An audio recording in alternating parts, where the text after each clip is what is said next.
জীবনে যে কোনো মুহূর্তে পজিটিভ থাকতে হয় কেমন করে, জীবনের যে কোনো কষ্টের মুহূর্তে রবের উপরে ভরসা করতে হবে কেমনে, জীবনের যে কোনো স্ট্রাগলের মুহূর্তে নিজেকে পাওয়ারফুল করবেন কেমনে, এই প্রত্যেকটা শিক্ষা সূরাতুদ দুহাতে দিয়েছে একজন। তিনি কে? এই পুরো সূরাকে আমি 4টা ভাগে ভাগ করতে চাই। আমার তাফসিরগুলো মন দিয়ে না শুনলে আপনি কিন্তু আমার কথা বুঝবেন না। আমার রংপুরের মিঠাপুকুরের ভাইরা, আমার বাম হাত দেখেন, 1 2 3 4। এই সূরা দোহাকে আমরা কয় ভাগে তাফসির করব? এই ডানে কথা কয় না এরা, কয় ভাগ? 4 ভাগ। প্রথম 2 আয়াত, দিস আর টু অপটিমিস্টিক কসম, ওথ। এই 2টা আয়াত হচ্ছে কসমের আয়াত, আল্লাহ কসম করেছেন। 3rd, 4th and 5th অর্থাৎ 3, 4 এবং 5, এই 3টা হচ্ছে এমন 3টি আয়াত, it negates the feelings of being worthless in eyes of Allah subhanahu wa ta'ala। মাঝে মাঝে যে আমাদের মনে হয় যে আল্লাহ মনে হয় আমারে ভালোই বাসে না, যত কষ্ট আপদ আর বিপদ সব আমার উপরে, আমার রব মনে হয় মোটেও আমারে ভালোবাসে না, এই চিন্তা মাঝে মাঝে যে আসে, এই চিন্তার সমাধান কি, সলিউশন কি, এটার মূল দূর করার উপকরণ কি, এই 3টা আয়াতে বলে দিয়েছে একজন। আওয়াজ দিয়ে বলেন সবাই, তিনি কে? এবার আসেন 6, 7 আর 8। এই 3টা আয়াত এমন 3টা আয়াত, it negates the feelings of being worthless in the society। মাঝে মাঝে মনে হয় যে আমি ব্যবসা করতে গেলেই অসফল হয়ে যাই, আমার কপালে চাকরি নাই, আমি পরীক্ষা দিলেই ফেল হয়ে যাই, আমার আব্বা আম্মা আমারে ভালোবাসে না, এলাকার লোক আমাকে সম্মান করে না, বয়স হয়ে গেল 25 এখনো আমার বিয়ে হয় না, হতাশার শেষ নাই। এই হতাশাকে এই 3টা আয়াতে দূর করেছে একজন, তিনি কে? এবং সর্বশেষ 4 number part, last part of this সূরা, 9, 10, 11। আমার সঙ্গে বলতে হবে 9, 10 আর এই 3টা আয়াতে আল্লাহ তাআলা এমন কিছু কাজ করার আমাদেরকে ইনস্ট্রাকশন দিয়েছেন, that will work for you forever, যেটা আপনার জীবনে আজীবন কাজে দিবে। আজীবন মানে কি? এই কাজগুলো আপনি করবেন দুনিয়াতে, এটা দুনিয়াতেই শেষ হবে না, এটা জান্নাতে যাওয়ার জন্য আপনার কবরের সাথী হয়ে যাবে। সুবহানাল্লাহ পড়েন। তাহলে এবার আমাকে বলেন, এই 11টা আয়াতকে আমরা কয়টা ভাগ করলাম? ভাই আমাকে কথা না বললে ওয়াজ হবে না, কয়টা? এবার আসুন আমরা শুরু করে দেই। এই সূরাটা কেন নাজিল হয়েছে, কোন প্রেক্ষাপটে নাজিল হয়েছে, শানে নুজুল কি ছিল? হাদিসে আসছে আল্লাহর হাবিব সাল্লাল্লাহু আলাইহি ওয়াসাল্লামের কাছে সব সময়, প্রত্যেক সময় কন্টিনিউয়াস প্রসেসে ওহী নাজিল হতো।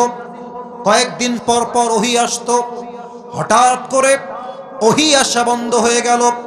কোথাও আসছে 7 দিন, কোথাও আসছে 2 সপ্তাহ, কোথাও আসছে 18 দিন, কোথাও আসছে 2 মাস যাবত ওহী আর নাজিল হয় না। কাফেররা বলতে শুরু করলো, মুহাম্মদ তোর রব তোকে ভুলে গিয়েছে, তোকে আর ভালোই বাসে না। যদি তোর রব তোকে ভালোই বাসবে, ওহী নাজিল হয় না কেন? আল্লাহ ওহী নাজিল করে না কেন?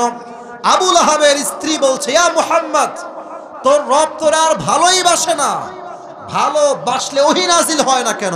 নাউজুবিল্লাহ বলবেন না আপনারা সবাই?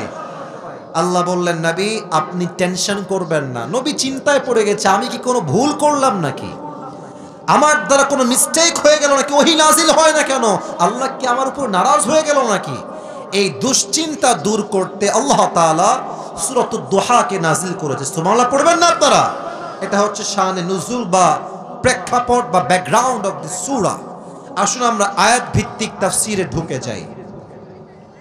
প্রথম আয়াত ছোট্ট একটা শব্দ, বাট এর মেসেজ অনেক লম্বা তাফসীর তার। প্রথম শব্দ আল্লাহ তাআলা বলছেন ওয়াদ-দুহা, আলোর শপথ।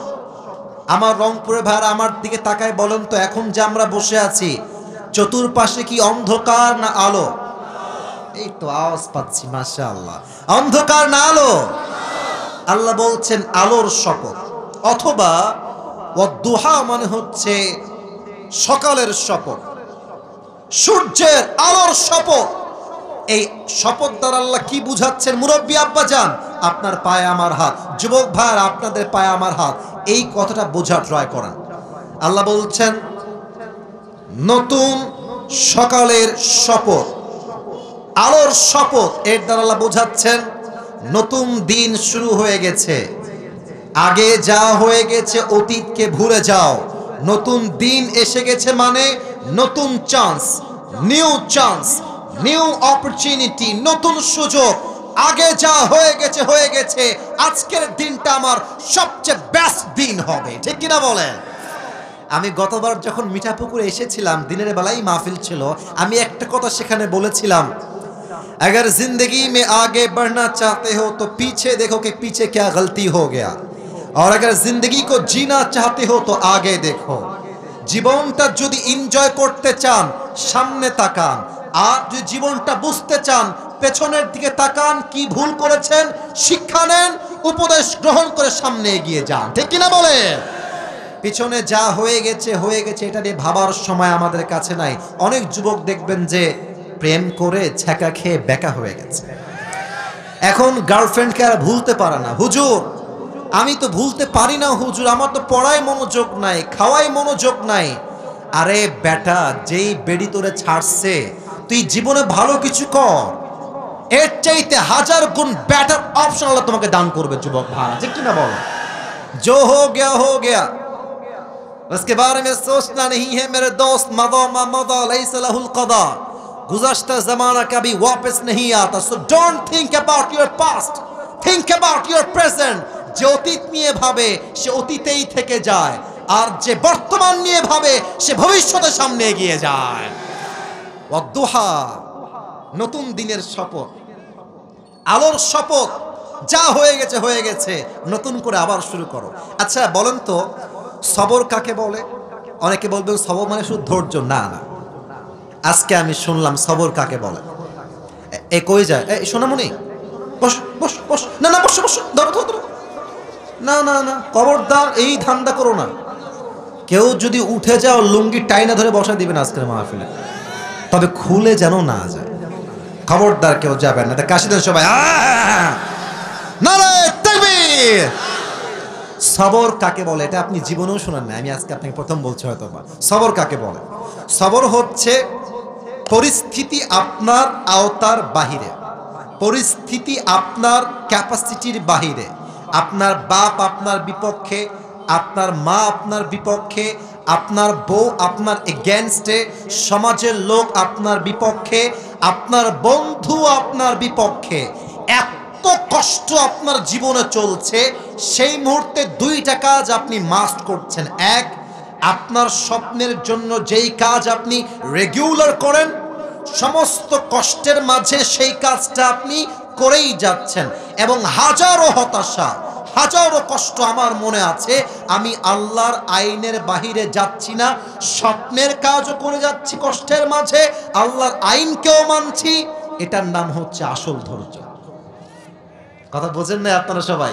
আচ্ছা মনে করেন যে আপনার গাড়ি আছে, বাড়ি আছে, টাকা আছে, বউ সুন্দরী, বাপ মা আপনার পক্ষে, আপনি কাজ করতে পারবেন, খুবই সাধারণ ব্যাপার, মন তো ভালো, কাজ তো করতেই পারবেন। বাট পুরো সমাজ আপনার বিপক্ষে, আপনার বউ আপনার বিপক্ষে, বন্ধুরা আপনার বিপক্ষে, সেই মুহূর্তে যে তার স্বপ্নের জন্য কাজ করে তার মতো বীর বাহাদুর আর কেউ হতে পারে না। দিস ইজ কল্ড সবর। এটাই হচ্ছে সবরের মেইন সংজ্ঞা। তো আল্লাহ তাআলা বললেন আলোর শপথ। এবার আল্লাহ বলছেন ওয়াল্লাইলি ইদা সাজা, and the night when it covers with darkness। আল্লাহ বলছেন রাতের শপথ, এই রাত যখন হয় নিঝুম আর নিস্তব্ধ। আবারও বলছি রাতের শপথ, রাত যখন হয় নিঝুম আর নিস্তব্ধ। এবার আমাকে উত্তর করতে হবে মূল ব্যাখ্যা বোঝার জন্য। প্রিয় ভাইরা, কাজ করার সময়, চাকরি করবেন, ব্যবসা করবেন, এই সময়টা কি রাতে না দিনে? দিনে। দিনে বলুন সবাই, রাতে না দিনে? আচ্ছা মনে করেন যে আমি ভোর 6টার থেকে কাজ শুরু করেছি, রাত 9টা পর্যন্ত কাজ করলাম। যদি আমি 9টার পরে না ঘুমাই, তারপরের দিন কি কাজ করা আমার দ্বারা সম্ভব হবে? তার মানে কি কাজের পরে একটা আরামের দরকার। বলেন তো সবাই, আছে না নাই? আল্লাহ বলছেন, নবী রাত দ্বারা ওহির আগমন উদ্দেশ্য। হে রাসূল, যদি ওহি অলওয়েজ আগমন হতেই থাকে, ওহির একটা প্রেশার আছে, চাপ আছে। যদি ওহি নাজিল হতেই থাকে, একটা পর্যায়ে গিয়ে আপনি ক্লান্ত হয়ে যাবেন, ওহির প্রেশার আপনি সামলাইতে পারবেন না। হে আমার নবী, হে আল্লাহর হাবিব, দিন শেষে রাত না আসলে যেমন ভালো লাগে না, ঠিক তেমনি ভাবে ওহি যদি নাজিল হতেই থাকে আপনি ক্লান্ত হয়ে যাবেন। আমি আল্লাহ যে ওহি বন্ধ করেছে এর মানে এটা নয় যে আমি আল্লাহ নারাজ হয়ে গিয়েছি, বরং দিন শেষে রাত আসে শান্তির জন্য। আমি আল্লাহ রাতকে দিয়েছি আরামের জন্য। ওহি নাজিল হতে থাকলে আপনার কষ্ট বেশি বেড়ে যাবে। আপনার কষ্টকে হালকা করার জন্য, শান্তি করার জন্য সাময়িকভাবে ওহিকে বন্ধ করেছে একজন, তিনি কে? তার মানে দিন দ্বারা ওহির আগমন উদ্দেশ্য, আর রাত দ্বারা ওহির অনাগমন উদ্দেশ্য। দিন শেষে রাত না আসলে যেমন বান্দার ভালো লাগে না, এক্স্যাক্টলি ওহি অলওয়েজ নাজিল হলেই নবীর কষ্ট হয়ে যাবে। নবীর কষ্টকে দূর করতে ওহিকে বন্ধ করেছে একজন, তিনি কে? এবার আল্লাহ বলছেন 3 নম্বর আয়াত, শুরু হয়ে গেল 2 নম্বর চ্যাপ্টার। আমি একটা ঘটনা বলতে চাই, আমার কথা কি বোঝা যায়? আসতে বলেন, বোঝা কি যায় না? আল্লাহ বলছেন, মা ওয়াদ্দাআকা রাব্বুকা ওয়া মা ক্বালা। নবী, সবাই আপনাকে ভুলতে পারে, আপনার হাত ছাড়তে পারে, বাট আপনার হাত ছাড়বে না একজন, তিনি কে? আমরা যারা এখানে বসে আছি, এখান থেকে নিয়ে এই পুরো এই পর্যন্ত, আশা করছি আপনারা একমত হবেন আমার সাথে। আমি সহ আমরা সবাই যারা এখানে আছি, আমার মনে হয় 99% বললেও ভুল হবে, আমরা 100তে 100 ভাগই মনে হয় সবাই মধ্যবিত্ত পরিবারের সন্তান এখানে বসে আছে। তোমরা আমার ওয়াজ যদি কখনো শুনে থাকো, আমি একবার আমার ওয়াজে বলেছিলাম যে মধ্যবিত্ত পরিবারের সন্তান মানেই একটা ব্র্যান্ড, যুবক ভাড়া, মনে আছে? কেন বলেছিলাম? আপনি আমাকে বাইক দিবেন তাও চলবে, সাইকেল দিবেন তাও চলবে, কার দিবেন তাও চলবে, বলবেন যে কিছুই দিব না, হেঁটে হেঁটে আসো, তাও চলবে, কারণ আমি বড়লোক ঘরের ব্রয়লার মুরগি খেয়ে ব্রয়লার মুরগি ছেলে নই, আমি মধ্যবিত্ত পরিবারের সন্তান, আমি কঠোর পরিশ্রমী সন্তান, ঠিক কিনা বলেন? তা আমাদের যাদের মধ্যবিত্ত পরিবার আছে, আমরা বুঝি যে গোস্তের দাম কত বেশি, আমরা বুঝি যে একটা ভালোবাসার দাম কত বেশি, আমরা বুঝি একটা গাড়ির দাম কত বেশি দামি, আমরা বুঝি একটা R15 কত শখের বাইক, যুবক ভাড়া, ঠিক কিনা বলো? তবে হ্যাঁ, একটা কথা এখানে মেসেজ দিতে চাই। আল্লাহ বলছে, শোন, তোর যত কষ্ট হোক, যত আপদ আসুক, কেউ তোর পক্ষে নাই। আমি আল্লাহ আগেও ছিলাম, আজও আছি, আগামীতেও থাকবো, ঠিক কিনা বলে? সেই দিন একটা কথা আমি আমার মাহফিলে বলছিলাম যে আমি যখন ওয়াজ মাহফিল প্রথমের দিকে শুরু করেছিলাম, আমার কাছে যত কল আসতো, কলগুলো আমি নিজেই রিসিভ করতাম। এটা আমি কয়েকদিন আগেও আমার মাহফিলে বলেছিলাম। তো হঠাৎ একদিন কল আসলো, আসরের নামাজের পরে একজন মেয়ে কল দিয়েছে। আমি প্রথমে কল ধরে সালাম দিলাম, তো দেখলাম যে একজন মেয়ে উত্তর দিচ্ছে। পরে দেখলাম যে উনি একজন মা বয়সী মানুষ, আন্টি বয়সী মানুষ। তো কথার মাঝে হয়তো আমি বললাম কেমন আছেন বা কি দরকার, এমনই কথা হচ্ছে, দেখলাম মহিলাটা চিৎকার দিয়ে কান্না শুরু করেছে মোবাইল ফোনের অপোজিট সাইড থেকে। তা আমি তো ভয় পেয়ে গেছি, কি ব্যাপার, চিনি না জানি না, হঠাৎ করে ফোন, আবার কান্না, ব্যাপার কি, কি হয়েছে মায়ের? তো বললাম, আম্মা জান আপনি কাঁদছেন কেন, কি সমস্যা আপনার? তো উনি বললেন যে তুমি আমার ছেলের মতো হবা বাবা, আমি তোমাকে কল দিয়েছি আইসিইউ রুম থেকে, আমি অজ্ঞান ছিলাম, আমার হুঁশ ছিল না, আমি ক্যান্সারের রোগী, আমি বেশি দিন আর বাঁচবো না, ডাক্তার আমাকে বলেছে বেশির চেয়ে বেশি আমি হয়তো বা 7 দিন বাঁচতে পারি, আমার ক্যান্সারের রোগ হয়েছে। তো আমার মনে হচ্ছে বাবা যে দুনিয়াতে আমাকে আর কেউ ভালোবাসে না, ছেলে মেয়ে বাবা মা, আজকে আমার পাশে কেউ নেই, আমার মনে হচ্ছে আমি কি করব। আমি মাকে বললাম, আম্মা জান দুইটা কথা অলওয়েজ মাথায় রাখবেন। এক নাম্বার কথা, যার কেউ নাই তার কে আছে। এত সুন্দর করে আপনারা বললেন, বলো সবাই, যার কেউ নাই তার কে আছে। আর একটা কথা আম্মা জান, ডাক্তার আপনার হায়াত আর মৌতের মালিক নয়।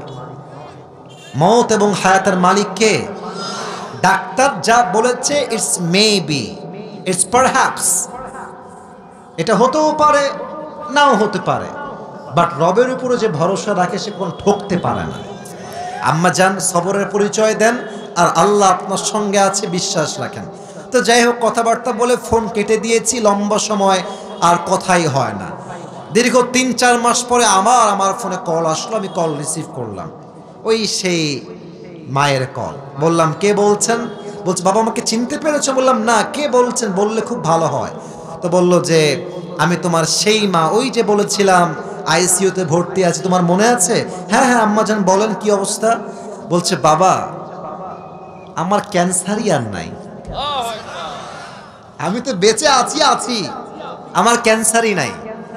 তো এর দ্বারা শিক্ষা কি পেলেন? যত কষ্ট আসুক, যত অভাব আসুক, আল্লাহ তাআলা বলছেন, মা ওয়াদ্দাআকা রাব্বুকা ওয়া মা ক্বালা, তোর পাশে কেউ নাই, মনে রাখিস আমি আল্লাহ তোর সাথে অলওয়েজ ছিলাম, আছি, থাকবো। সুবহানাল্লাহ। ওরে ভাই জোরে কর সুবহানাল্লাহ। ওয়ালাল আখিরাতু খায়রুল লাকা মিনাল উলা। যদি আপনার মন এতেও না ভরে, আল্লাহ আবার আপনাকে সান্ত্বনা দিচ্ছেন। আচ্ছা, আজকে কি বার? সোমবার, তাই না? কালকে কি বার? Sorry for this. ওকে, আজকে সোমবার, কালকে কি বার? আমি এই আয়াতের আপনাকে 2টা তাফসীর করব, দেখেন আপনার সঙ্গে মেলে কিনা। আচ্ছা, আগে যতটা খারাপ ছিলাম এখন অনেকটা ভালো আছি না? আচ্ছা, 5 আগস্টের আগের কথা ভাবো, খুব বেশি একটা ভালো আমরা ছিলাম না। হক কথা বললেই রাজাকার, জঙ্গিবাদ আর মৌলবাদ।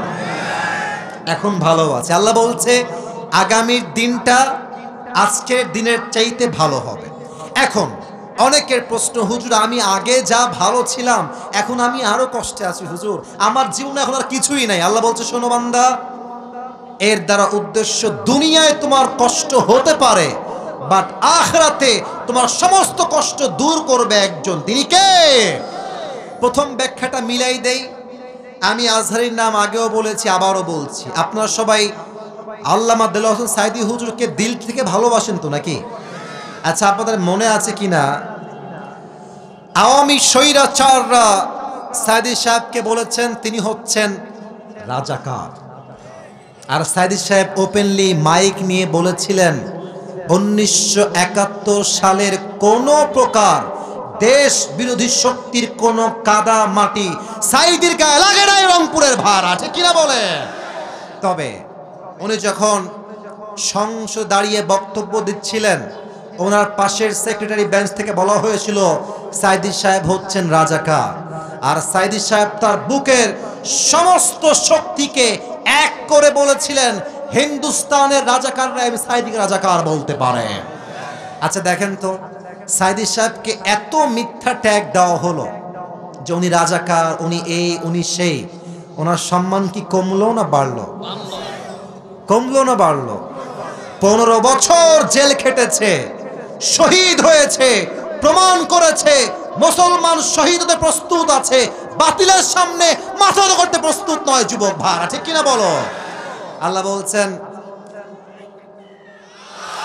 আল্লাহ বলছেন এই স্বৈরাচারের দিনটাই আসল দিন নয়, আগামীতে এমন একটা দিন আসবে স্বৈরাচার বিদায় নিবে, মুসলমানদের বিজয় ঘটবে আল্লাহর এই জমিনে।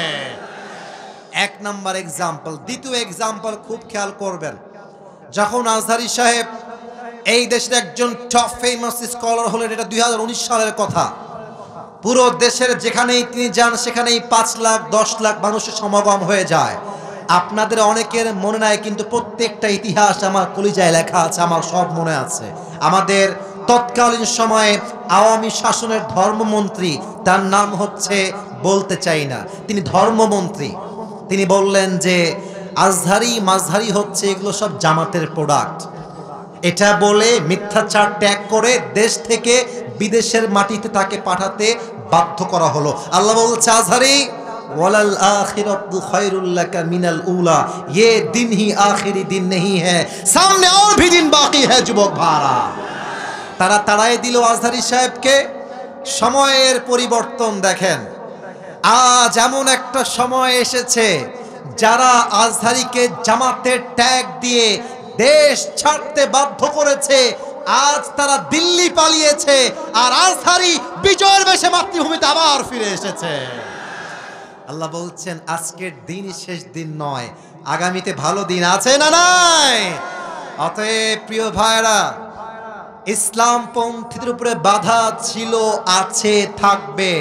আল্লাহর হাবিবকে একজন সাহাবী এসে বলল, হে আল্লাহর হাবিব, আর কত মার খাবো? দিন কায়েমের আন্দোলন করতে করতে তো আমার প্রত্যেকটা রক্ত ঝরছে, শহীদ হচ্ছে, মার খাচ্ছি, তাও তো কায়েম হয় না দিন। আল্লাহর হাবিব বললেন, মার খেতে থাকো, রক্ত দিতে থাকো, শহীদ হতে থাকো, একদিন না একদিন আল্লাহর এই জমিনে আল্লাহর দিন কায়েম হবেই হবে।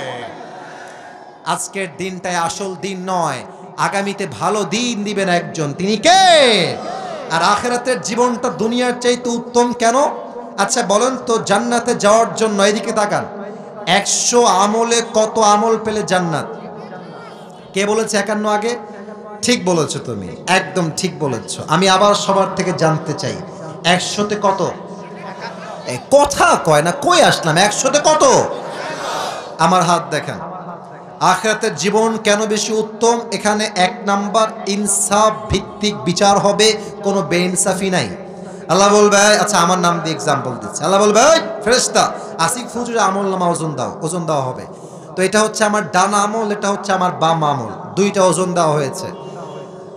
তো খেয়াল করুন, আমার ডান হাত একটু খেয়াল করবো সবাই, ডান হাতটা, এটা আমার বাম আমল, এটা আমার ডান আমল। তো ডান আমলটা বাম আমলের চাইতে একটু, একদম it's a very little bit, একদম সামান্য একটু উপরে উঠে গেছে। আল্লাহ বলবে, যেহেতু একটু উঠে গেছে, ফাহুয়া ফি ঈশাতির রাদিয়া, আমার বান্দাকে জান্নাত দিয়ে দাও। আপনারা সবাই সুবহানাল্লাহ পড়বে না দিল থেকে? একটা আমল বেশি, জান্নাত দিয়ে দাও। 1 নাম্বার, ইনসাফের বিচার হবে। 2, কিয়ামতের দিন হিসাব দিবসে রহমতের বিচার হবে। কেমনে বিচার হবে? এক বান্দার আমলনামা ওজন দেওয়া হবে, ওই বান্দার ডান আমল 50, বাম আমল 50, দুইটাই 50-50। এবার রংপুরে ভাইরা বলেন তো সবাই, জান্নাতে যাওয়ার জন্য আর মাত্র কয়টা আমল লাগে? মাশাআল্লাহ, বাঘের বাচ্চা বসে আছে সবাই, বলো সবাই কয়টা? এটা আমি শুনেছিলাম মাওলানা তারিক জামিলের থেকে, পাকিস্তানের একজন টপ ফেমাস স্কলার। তিনি বললেন যে বান্দার আমলনামা ওজন হবে এটাও 50, এটাও 50। তো সে বলবে, আরে কোনো টেনশন নাই, আমার বাপ তো কিয়ামতের মাঠেই আছে। আব্বাকে বলবো, আব্বা একটা আমল দাও, আর আমার বাপ তো একটা আমল আমাকে দিয়ে দিবে, নট আ বিগ ডিল। যুবকটা দৌড় দিয়ে বাপের কাছে আসবে, আব্বা জান मुझे बस एक अमल की जरूरत है, मुझे एक अमल दे दो, मैं जन्नती हो जाऊंगा। अब्बा একটা আমল দাও, একটা আমল দিলেই তোমার ছেলে আজ জান্নাতি হয়ে যাবে। আব্বা বলবে, কে আব্বা? একদম হাসবেন না, হাসির কথা নয়। কে আব্বা? কিসের আব্বা? বের হও, আমার তো কোনো ছেলেই দুনিয়ায় ছিল না, বের হয়ে যাও, খরচ, বের হও। যুবকটা অবাক হয়ে যায়, আমার বাবা আমাকে চিনছে না মাত্র একটা আমলের জন্য। মায়ের কাছে আসবে, আম্মা একটা আমল দাও, अगर तुम्हारी लड़के को एक अमल मिल जाए तो आज जन्नती हो जाएगा। একটা আমল পেলে তোমার ছেলে জান্নাতি হয়ে যায়। মা বলবে, কে ছেলে, কে মা? উখরুজ, বের হয়ে যাও, গেট আউট ফ্রম হিয়ার, আমার তো কোনো ছেলেই ছিল না, বের হও। যুবকের মাথার টনক নড়ে যাবে, বাপ চিনছে না, মা চিনছে না, বউ চিনছে না, ভাই চিনছে না, কেউ চিনছে না, একটা আমল আমি কোথায় পাবো? আমি হাদিসটা প্র্যাকটিক্যালি বোঝাবার জন্য আমাকে একটু দেখতে হবে সবার, আমি পুরোটা বোঝাতে পারবো না অভিনয় করে, জাস্ট এতটুকু বোঝাই যে যুবকটা এতটা হতাশ হয়ে যাবে, ডান হাঁটু আর বাম হাঁটু দুইটা উঠাবে এই বুক বরাবর, আর এই 2 হাত এমনি দিয়ে চুপচাপ বসে কান্না করবে একটা আমলের জন্য।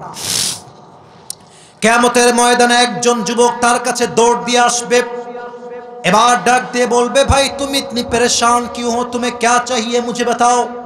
ভাই তুমি এত চিন্তিত কেন, তোমার কি লাগবে আমাকে বলো। সে তাকাই বলবে, ধুরো মিয়া, আপনি কে, জানতো এখান থেকে। বাপ চিনছে না, মা চিনছে না, বউ চিনছে না, হু আর ইউ, তুমি কে, বের হও, তুমি আমার কোনো কাজেই আসবা না। তো সে বলবে, ভাই मुझे बताओ तो सही तुम्हें क्या चाहिए, हो सकता है कि मैं तुम्हारी मदद कर भी सकता हूं, होते पारे যে আমি তোমার সহযোগিতা করতেও পারি। तो अनेक काकुतिर पर से बोलबे, भाई मेरी जो दोनों अमल है दोनों 50-50 हो गया है, अगर मैं जन्नत में जाना चाहूं तो मुझे बस एक अमल की जरूरत है, जन्नते जेते चाइले आमार अमल लागबे मात्र एकटा। बोलबे सिर्फ एक अमल की जरूरत है तुम्हें, তোমার কি একটা আমল লাগবে আর নয়? বলছে yes, I just need on good deeds, একটা আমল হলেই জান্নাতি। ও আচ্ছা ঠিক আছে, যাও, ওই একটা আমল আজকে তোমার ভাই তোমাকে দান করবে। না সুবহানাল্লাহ, দিল থেকে হয় না, পড়ুন সুবহানাল্লাহ। তো আমি চশমাটা খুলছি জাস্ট রিয়াকশন বোঝাবার জন্য। এমনে, আরে ভাই তুমি আমাকে একটা আমল দিবা, বাপ দেয়নি, মা দেয়নি, বউ দেয়নি, বাচ্চা দেয়নি, যাদের জন্য পুরো জীবনটাই তামা করলাম, কেউ আমাকে একটা আমল দেয় না, তুমি আমাকে একটা আমল দিবা। কে ये सच है या झूठ है, तुम वाकई में मुझे एक अमल देने वाले हो मेरे भाई, একটা আমল দিবা। আরে ভাই আপনি নিবেন কিনা তাই কোন, আরে ভাই দেন দেন। একটা আমল নিয়ে সোজা আল্লাহর কাছে দৌড় দিবে, আল্লাহ ये देखो मुझे एक अमल मिल गया है, मुझे अभी के अभी जन्नत में दाखिल करा दो। আল্লাহ একটা আমল পেয়ে গেছি, জান্নাত দাও। আল্লাহ বলবে, এই কি রে, তোকে একটা আমল কে দিল রে? তোর বাপ দেয়নি, ভাই দেয়নি, বউ দেয়নি, মা দেয়নি, কেউ দেয়নি, কিসনে তুঝে এক আমল দিয়া है, কে দিল?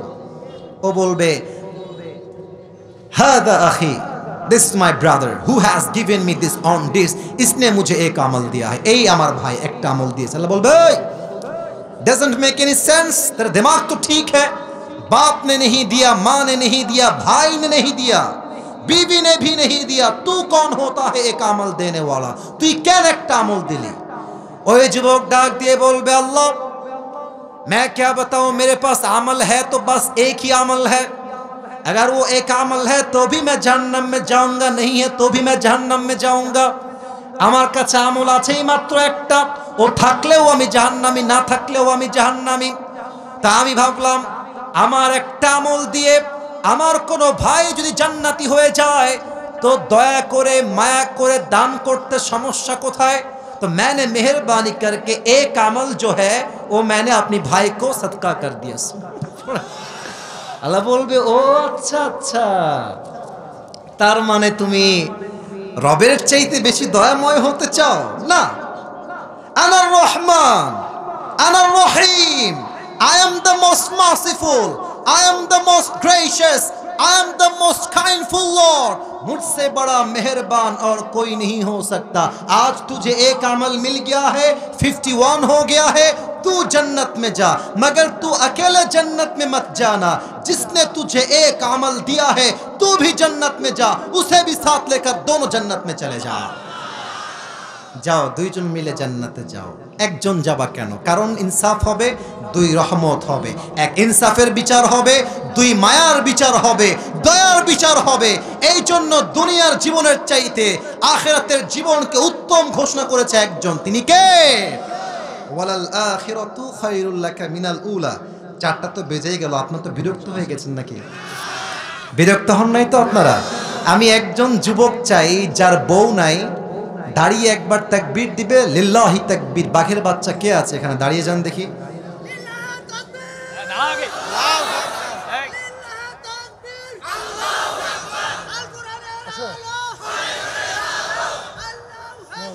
মাশাআল্লাহ, ভাইয়ের বিয়ে খুব ভালো হবে না বোঝা যাচ্ছে, কারণ সাউন্ড খুব ভালো না।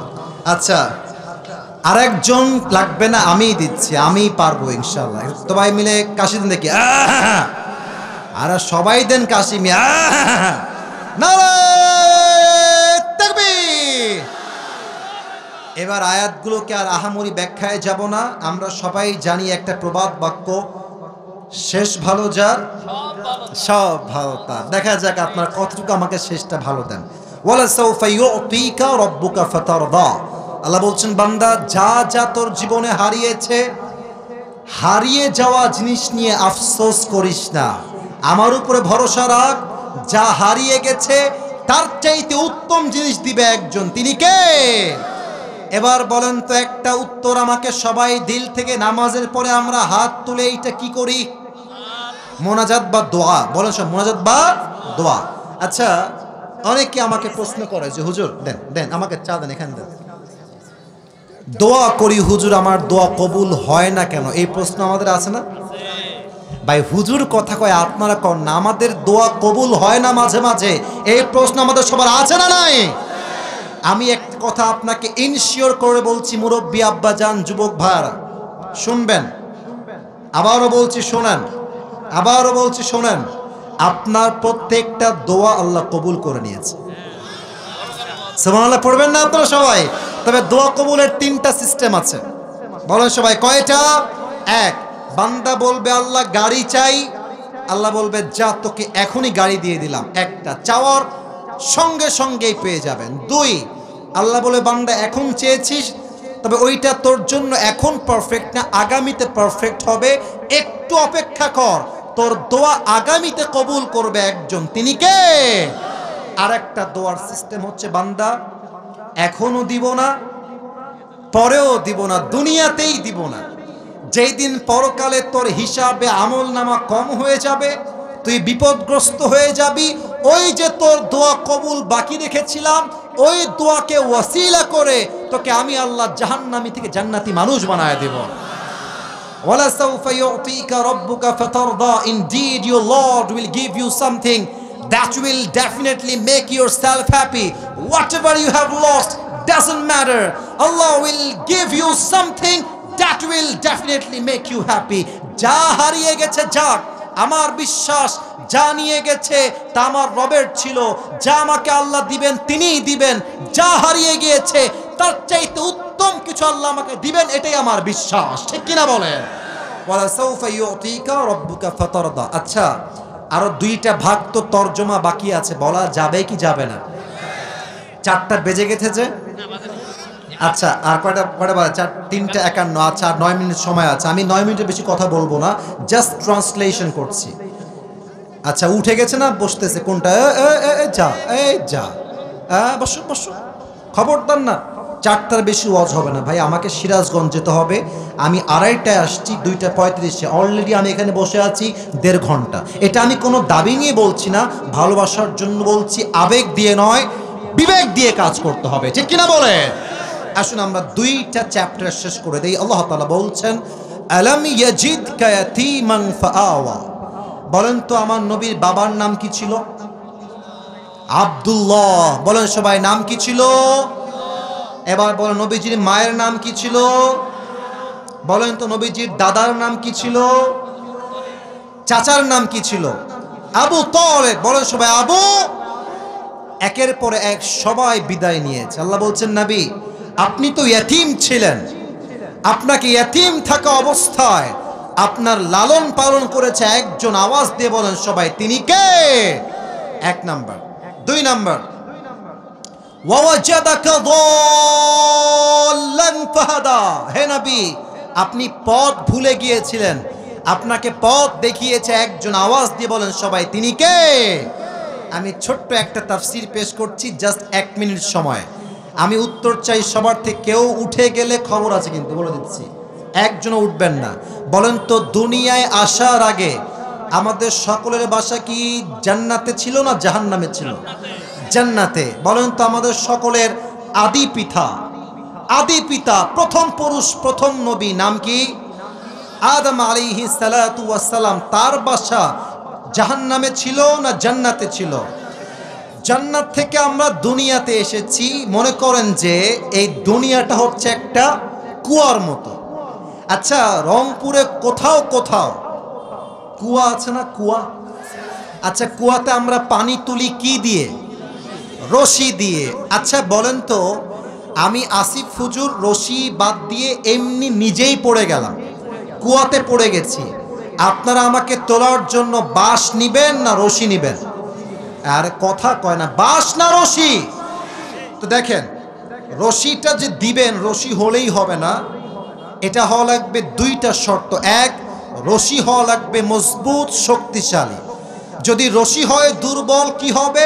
আপনি টান দিবেন আমাকে, আমি দড়ি ছিঁড়ে উল্টে আবার পর দাঁত মাত সব ভেঙে যাবে, ঠিক কিনা বলেন? রশি হওয়া লাগবে মজবুত। দুই, রশির গোড়ায় যিনি ধরবেন তার হাত হওয়া লাগবে শক্তিশালী। তার হাত যদি শিথিল হয়ে যায় আমি উঠে যাব টান দিয়ে, বাট তার হাত শিথিল হলেই ছেড়ে দিবে, আমি পড়ে আমার দাঁত মাত আবার সব ভেঙে যাবে, ঠিক আছে কিনা বলেন? রশি হওয়া লাগবে মজবুত, যে ধরবে তার হাত হওয়া লাগবে মজবুত। তাহলে আমরা সবাই পড়ে আছি দুনিয়া নামক কুয়াতে, আমাদের মূল ঠিকানা হচ্ছে জান্নাত। আল্লাহ বললেন, বান্দা তোমরা সবাই পথ ভুলে গেছো জান্নাতে যাওয়ার, আমি আল্লাহ একটা রশি ফেললাম, ওয়াতাসিমু বিহাবলিল্লাহি জামিআ, আল্লাহর এই রশিকে শক্ত করে ধরো।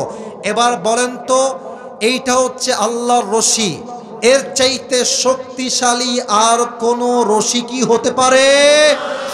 আর এই রশির মূল গোড়ায় কার হাত? একমাত্র আল্লাহর হাত। আল্লাহর হাতের মতো শক্তিশালী আর হাত হতে পারে? আল্লাহ বলছেন শক্ত করে ধরো। জামাত বিএনপি মারামারি কইরো না, হেফাজত চরমনায় মারামারি কইরো না, কোনো দল নাই, প্রথম পরিচয় মুসলমান। শক্ত করে ধরো। তোমরা জান্নাত থেকে যে হারিয়ে গিয়েছিলা, আমি আল্লাহ এক টান দিয়ে আবার সেই জান্নাতের ঠিকানায় পৌঁছায় দিব। সুবহানাল্লাহ।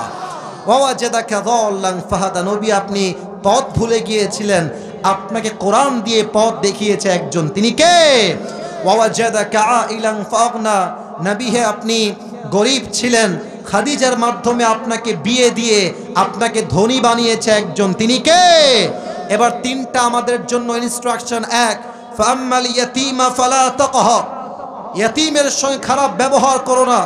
ওয়াম্মাস সাইলা ফালা তানহার, কেউ চাইতে আসলে খালি হাতে ফিরিয়ে দিও না।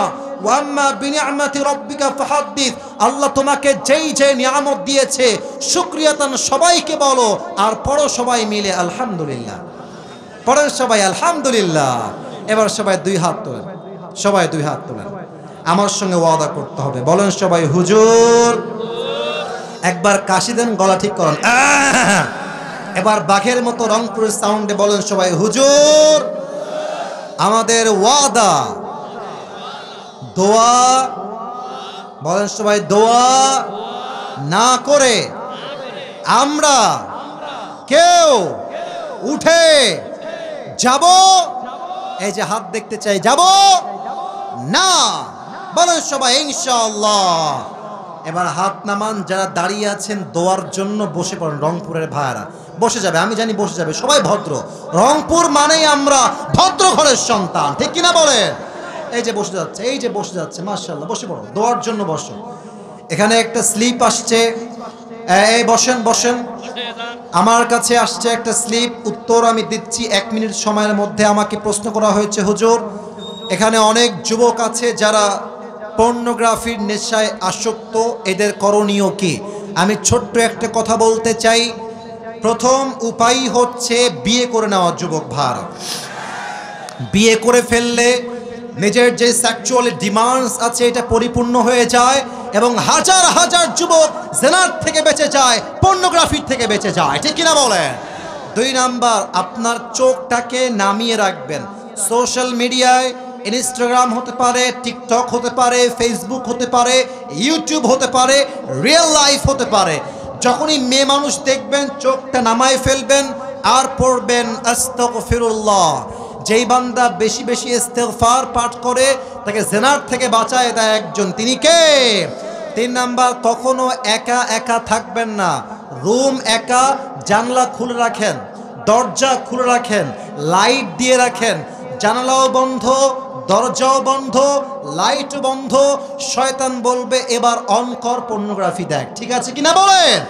যত একা থাকবেন গুনাহের সংখ্যা তত বেশি।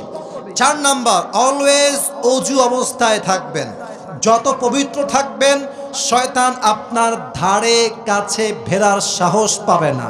অপবিত্র থাকবেন, শয়তানের ভয়াল গ্রাসে আপনি ধ্বংস হয়ে যাবেন। যুবক ভাইরা, ঠিক কিনা বলেন?